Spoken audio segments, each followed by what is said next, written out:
Greetings, I am Lies. And I am Scandal. And we are left all by ourselves together! Yay! Let's be all by ourselves. Together. Yeah, together. With that, and that's including all of you. So we're all including this together. Mm-hmm. So we're all in this together. By ourselves. By ourselves. By ourselves. Together. Oh, I see.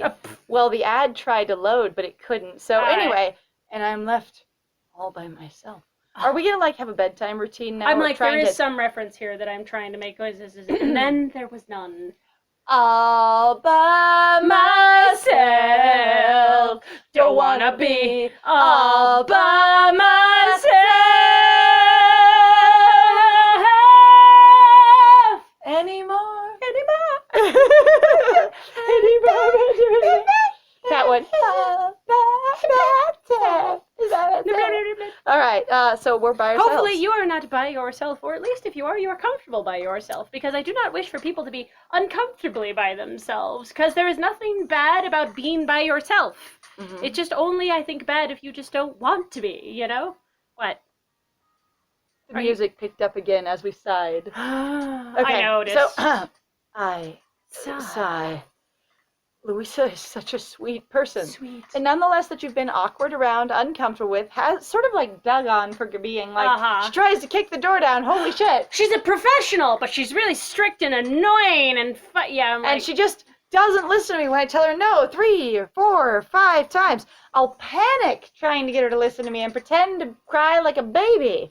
But, she's really sweet. Oh my God, it's going to keep going, isn't it? Come on, you're fine. Please. All right, if it does it again, we're going to reset things. And this is why we'd like it if you guys would go and check out our Ko-Fi or our Patreon. So we can stop having ads. Oh, okay. So we can stop having bad internet, actually. That one. It's the bad internet. It's honestly, the bad net. Ultimately, our goal with Patreon is just to be able to afford internet. That's really what it is. That's what are we? We wish for our own internet. It's fun, though. Yeah, pretty much. All right, so Louisa is such a sweet person. I say sarcastically. No wonder all the patients and the nurses love her. Where even though I've met none of the other patients, except for that one that I don't know loves her at all, and all the other nurses, which I've only met one of and don't really know loves her at all, but all of them definitely love her. Yes. I'm confident of it. I believe. I'm I haven't heard the other 2 love interests say they love Louisa at all. At all. Nope. Both of them, we love Louisa. Hello. Oh my God, we'll be Louisa, right back. please. Hold on. Well, that was some technical difficulties, let me just say.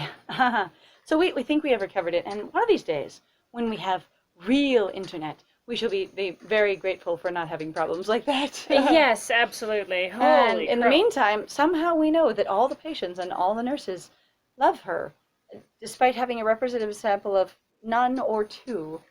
Well, we all clearly know. But the doctor doesn't love her. Oh. We know that Dr. Barton was his name or something like that. Yeah. My brain keeps going, ooh, so that means that like Clint Barton, he can't hear very well, so he has hearing aids? And if you don't know what I'm talking about, I'm literally talking about Marvel's comic book hero, Hawkeye, a.k.a. Clint Barton, where in the comics, he actually requires hearing aids because he cannot hear as well. Because he's hearing impaired. He is hearing impaired, and it's super cool. I love the representation there, actually. It's really neat, and I'm very disappointed that they didn't stick it in the movies. Yeah. Someone wrote a really good comic, though, canon, for a more comic book canon fashion. And they're it's great when Hawkeye and Black Widow hang out together and someone comes up to try and talk to them, ask advice or directions or something, and he just pretends he's completely deaf and she speaks only Russian, so they're completely so they're we're sorry, we can't help you kind of thing. But, yep.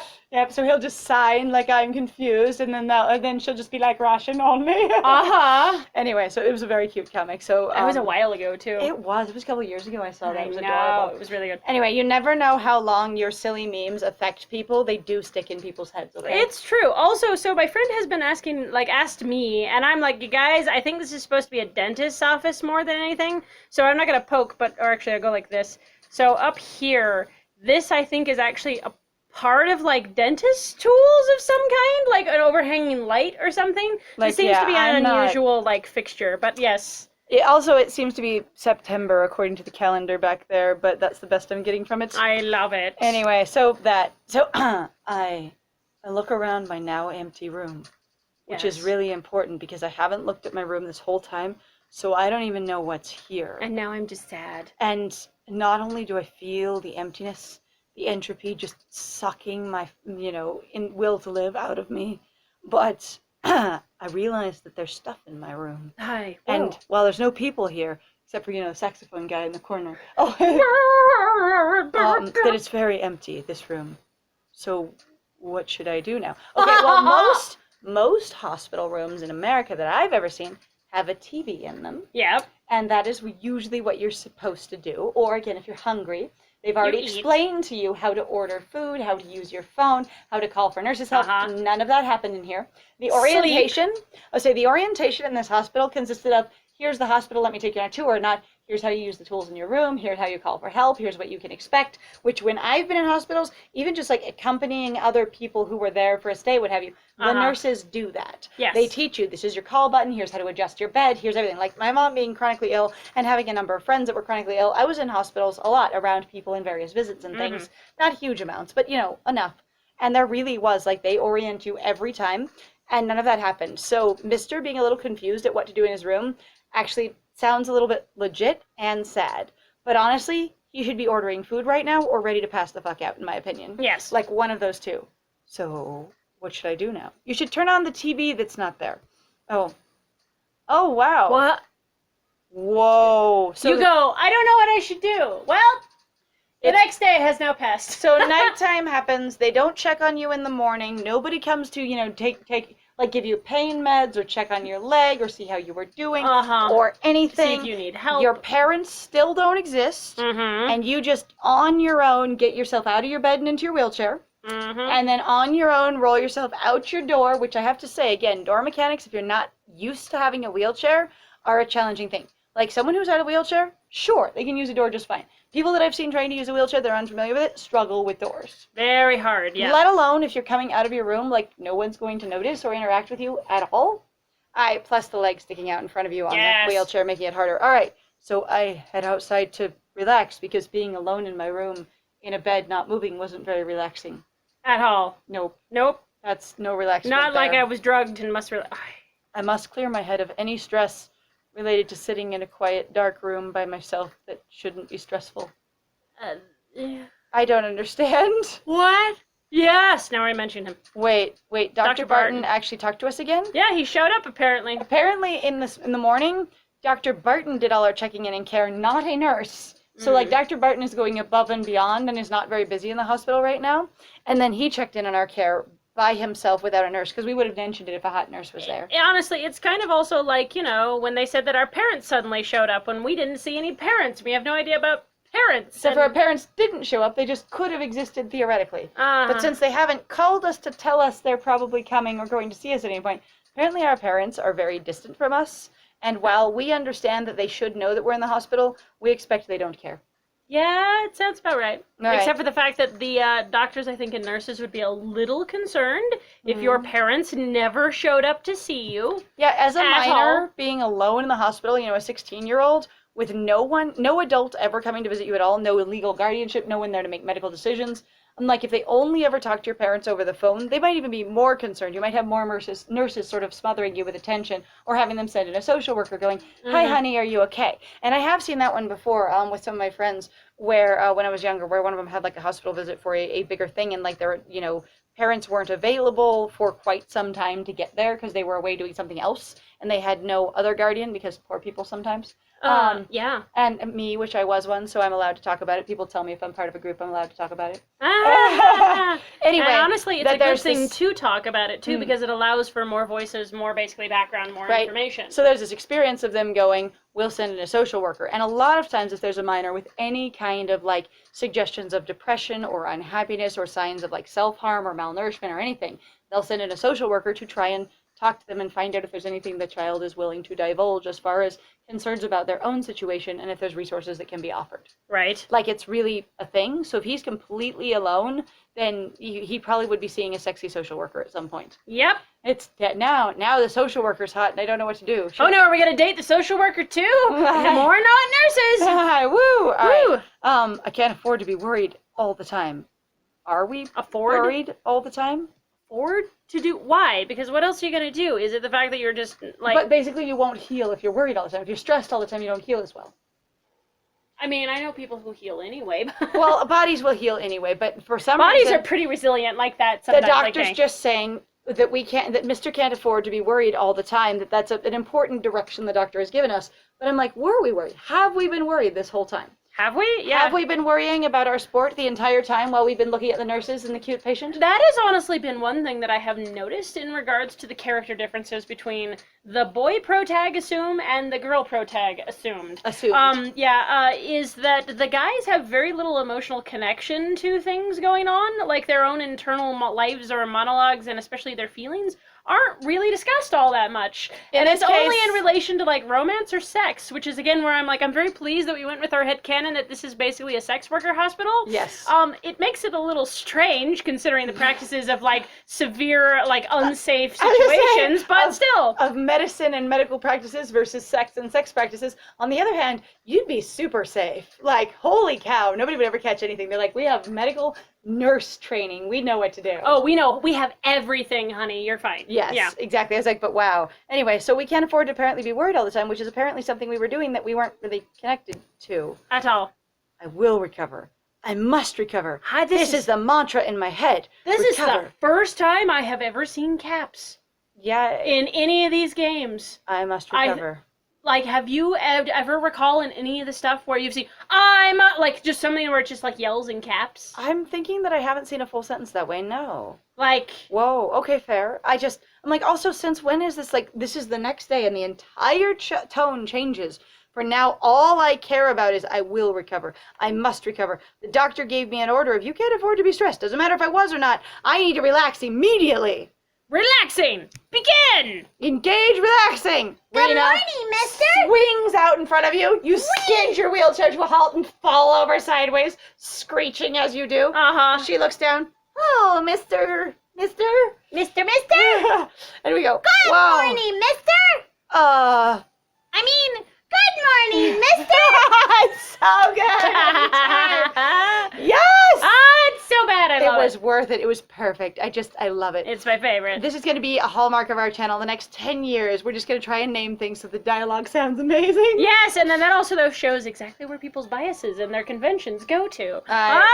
Yes, and how well we'll be able to predict them. Yes! We're going to play predictive text. We're going to be like, I predict that you will be this kind of a game, and this kind of a name will be hilarious. Okay, so we have one episode of Stardew Valley, isn't it? Yeah. Yeah, and in it, we named our protagonist Oh, yeah. And while the episode isn't great because we had no idea what we were doing, and it goes on for a while because we weren't using a timer yet, there are some really funny things in there that are really good, including the fact that we accidentally made our protag look insane compared to all the other people in there. Or look really non-human. Okay, basically. sorry. When I say insane, I mean that exaggerated, wow, that's insane. I apologize. Radical, like out These there. prices are insane. That kind of thing. So I apologize. Crazy prices. Come on down. So their aesthetic is radically different than anyone else there, and they look almost inhuman, which is hilarious. And we accidentally made them a necromancer, which apparently some people don't know you can do, which we didn't know we could do, and so it was a total accident and didn't know it existed. But having them look like that and be a necromancer and be named everyone talks to them and goes and pauses. This sort of pregnant pause of just this is disturbing. And it's so good. That one piece worked really well. All right. Good morning, Mr. Rena, I say, tumbled down in my wheelchair, staring up at her, really glad that she's not wearing a nurse skirt because this would be even more embarrassing, and trying to write myself badly. Well, I'm really glad you're not wearing a nurse skirt, her. What's a nurse skirt? Hi. Isn't that what they all wear? No, those are dresses. Mister! A nurse dress, sorry. I don't understand what you're talking about. Panties. Rena, what are panties? You. Pantsuit! Wow! Okay, anyway. So nice to see you. Outside of your room. The only place I've ever seen you before. Outside of your room. Because I've never been to your room. Or in it. At all. Do you really take your bunny with you everywhere you go? Like, does he eat your meals with you? Does he shower with you? No, I sit him on the edge. Oh. No, he watches. He watches. He watches. Oh, right. we didn't get to talk to each other after you left for your medicine, which was also near the end of the day, based on the rest of what happened to me. And You know what hurts there's no me? reason we should have been talking to each other. And I also didn't leave my room or go to your room or get, like, the number to your room, because we could actually call each other room to room and talk to each other through the phones if this works like an American hospital.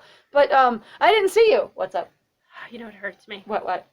So, I have noticed, and it's a thing that adults do too, but adults and children, everybody of every single age, as soon as they're in a situation where they feel like they need to be more intelligent, more capable, or they've learned a thing from somebody else. So let's say like a nurse uses, we need to get you for your medication.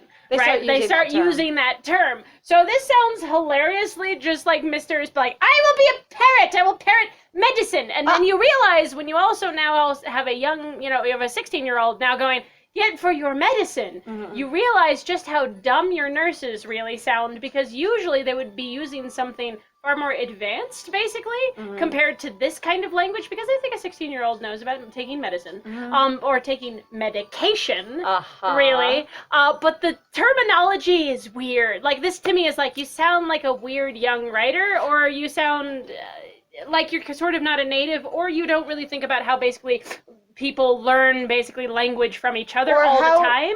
How people speak in medical terms. You've just never really interacted with hospitals very much. You just thought, sexy nurse trope, let's do it. Hospitals are easy because nothing happens there. I mean, honestly, like I said in a previous one, if you're gonna go for it and go for, yes, sexy nurses, just go for it. Like, suddenly trying to do all this big, huge amounts of let's do plot, let's do this thing, really starts to get in the way. Like, and you start realizing, going, God, so many people are just like, no, but my romance. It's like, then just go for your romance. But, like, go for it. Yeah. Don't just half-ass it and then be like, and now drama! It's like, you didn't have romance in mind until later. So this comes off as sort of half-assed or basically just out of left field. But yeah, I do feel that with Mr. saying, it's after you took your medicine. So the only two things that Mr. has in his head about Rena is, three things, sorry. Chocolate, vending machine, and medicine. That's it. Now apparently her room, though, so...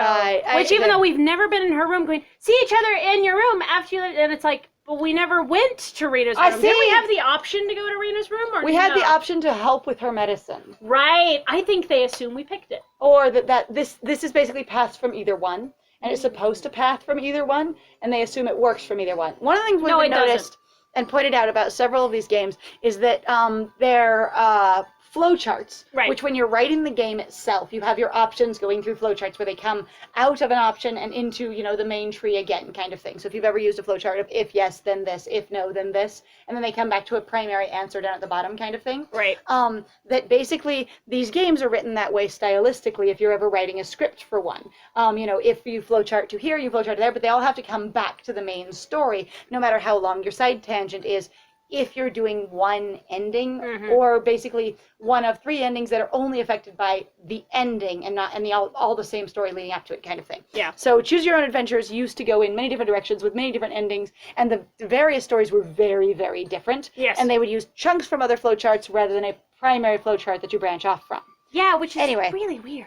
So basically, what they're hoping to do is get that when the flowchart comes back together, that no matter what you picked, the screen will bring it together and work fine. Right. And one of the things that I've noticed is that a lot of those screens, especially since I've been editing the Arcana, don't do it very well. They lean heavier towards one or the other, and they don't really work for just both of them. It shows that basically your writers, which is not to bag on them in this particular case, but your writers are inexperienced and don't know how to write with a flowchart in mind. Now, granted, they're getting experience, which is super cool, but it can make it really awkward sometimes where you're coming, like for us, where we're going through going, where did that come from? And that little bit about going, you're out of your room. So nice to see you out of your room. It's like, one, for us, in this version of things, we've never seen her in her room. And two, we met her out of her room. Yes. That's where we know her from. So that's a little bit weird dialogue. Yeah. But we're going to not have talked to each other again in the next one. Because... guess what? We will see you around next time. So thank you very much, guys, then, for joining us. If you like what we do, please feel free to like, comment, and subscribe. And please also feel free to share our videos if you're having a grand old time with us. It really helps us out and saves us from the algorithm. Like, whoa. Other than that, though, also, if you'd like to support us more directly, please feel free to go check out our Patreon or our Ko-Fi. We got some links in the description down below. Other than that, now I have been Scandal. And I have been Lies. And it was great playing with you. Bye!